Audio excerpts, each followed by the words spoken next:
have lost the ability in this nation because of the lie of happiness to bear one another's burdens and help people grieve. Okay? We don't grieve well in this nation. In the scriptures, there was a schedule of grieving. They had professional mourners. They were actually told, change your appearance. Put on your sackcloth and ashes and mourn with those that mourn. We do not grieve well with those that grieve. There are people that can't even bring themselves to say, I'm so sorry for your loss. Prepare a meal, clean a kitchen, unclog a toilet, okay? So what I'm asking you to do is the next time somebody is grieving in the distractions, because the distractions are the reason why, stop the distractions, take a deep breath and say, Jesus, what does this person need from me? Okay? Because you might be the only one that sent them a card. You might be the only one that brought them dinner. You might be the only one who actually said the words, I'm so sorry for your loss. How hard is that to say that to somebody? But yet so many people are confronted with, they just buried somebody and they sit there with deer in the headlights and they can't even say, I'm so sorry for your loss. Like those words are so, there's too much effort to say it. Or sometimes, ladies, we think, well, somebody else will get it. Yeah. Right. It's like when the Samaritan, people kept walking about, somebody else can deal with him. Somebody else will get it. Somebody else will get it. Not my problem. That somebody is you. Right. That somebody is you. Noah built the ark. If he didn't build the ark, where would everything be? You may be the person to build the ark to get that person from drowning. Do you get it? You are their lifeline. You are their lifesaver. You are their air hose. You are what they need. And that will look different in every situation. Just sit there and say, Jesus, what does this person need from me? And it might literally be, I'm so sorry for your loss, and you move on. It might be, I'm bringing dinner to your house. Do you want it this week or next week? What choices did I give that person? This week or next week? I didn't give them the option of turning down dinner, right? Because if I just say, can I bring you dinner? They don't want to inconvenience people. It's okay, I've got it, I've got it, I've got it. They really don't. So when somebody has a terminal illness they're dealing with in their family, or a divorce, or a death, or any of those traumatic grieving moments, their cognitive abilities are impaired. Yes. Yes. And I experienced this. You know, we are dealing with a long-term illness in our family, and we had an event at my home. I am a hostess. I love to have, I don't do the napkins and all of that, but I love to host people. I have a table that seats 10. I love having people around the table. I am a well-oiled machine when it comes to planning a party, running the show, and making it happen. It's no effort for me to do that. We had this party, and it almost failed because I had no cognitive ability to throw the party, and I had to be bailed out by other people because I just couldn't, all the details that I was so good at, I couldn't do because my brain wasn't there. Yeah. And loud noises, which, okay, do you hear the volume in my voice? Loud noises really hurt my head. I had to pull away and go to a room and breathe because I couldn't breathe because the loud noises were too much. And we're talking about somebody who has one volume. I whisper like a hurricane, okay? So one thing you have to understand when somebody is grieving, they're traumatized, they're dealing with a death, a long-term illness, a divorce, any type of trauma. Their cognitive abilities are impaired.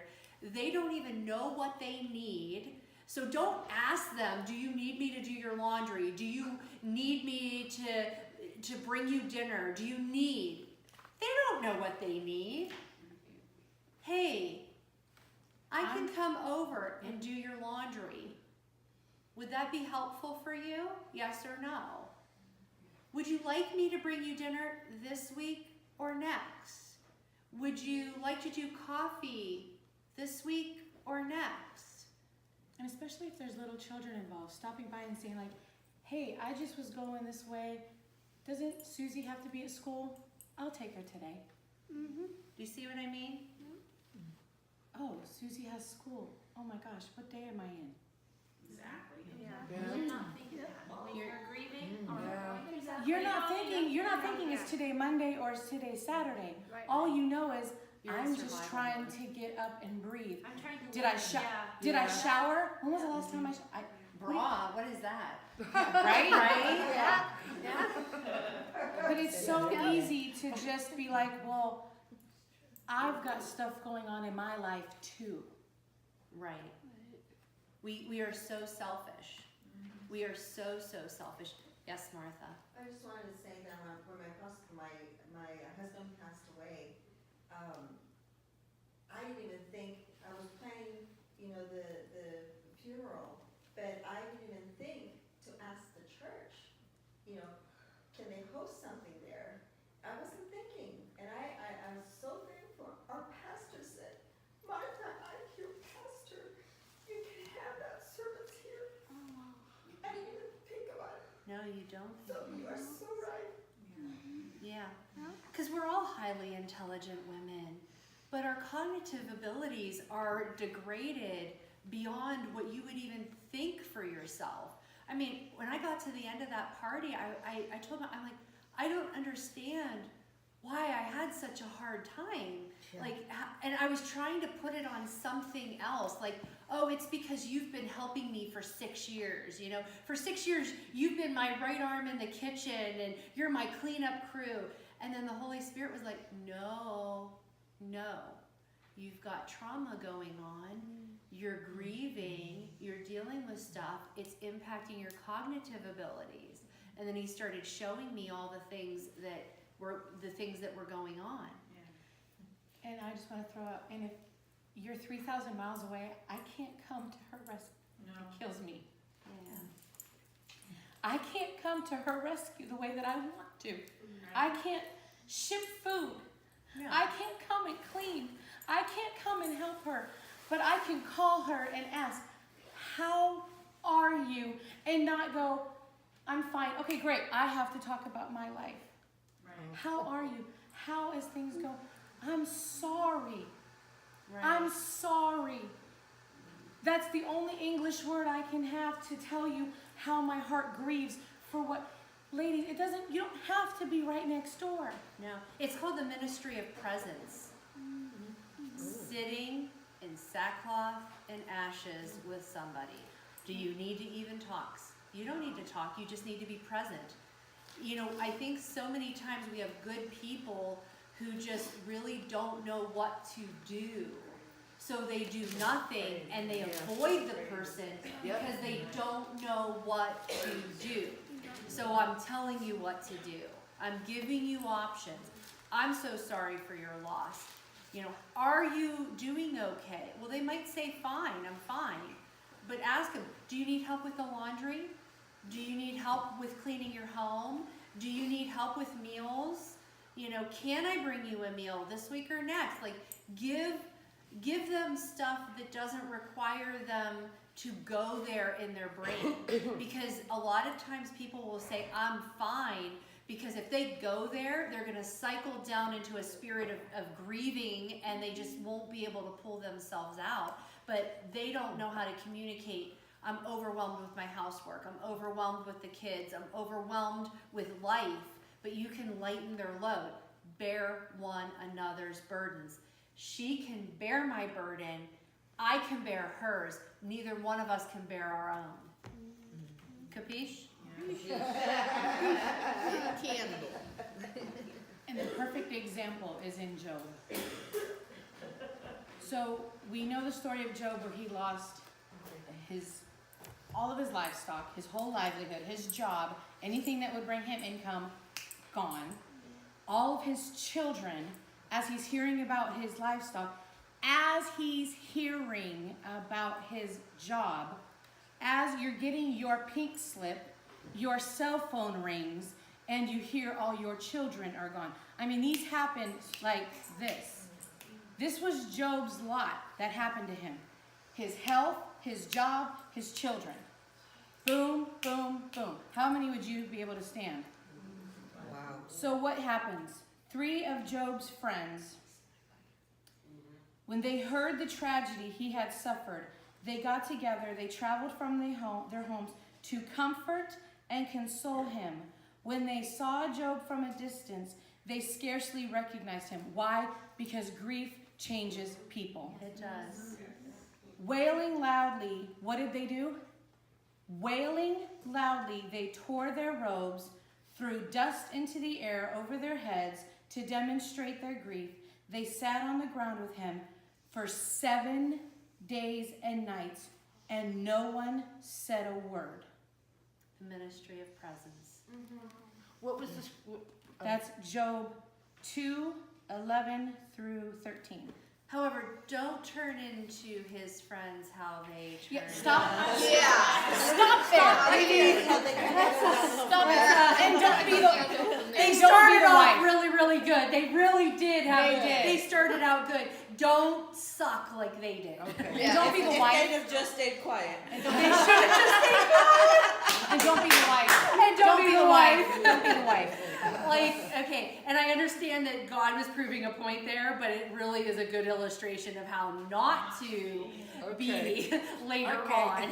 They started out really, really well. And they started it, thus says the Lord. Yeah. And don't That's try. what they did. And that's a perfect example. Don't try to fix. No.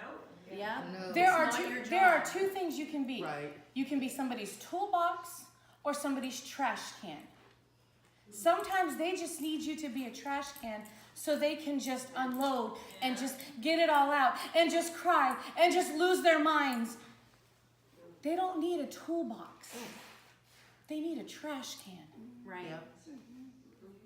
So don't try to carry around your toolbox with your little, oh, well it says here, oh, well it says if you just had done this, oh, don't fix.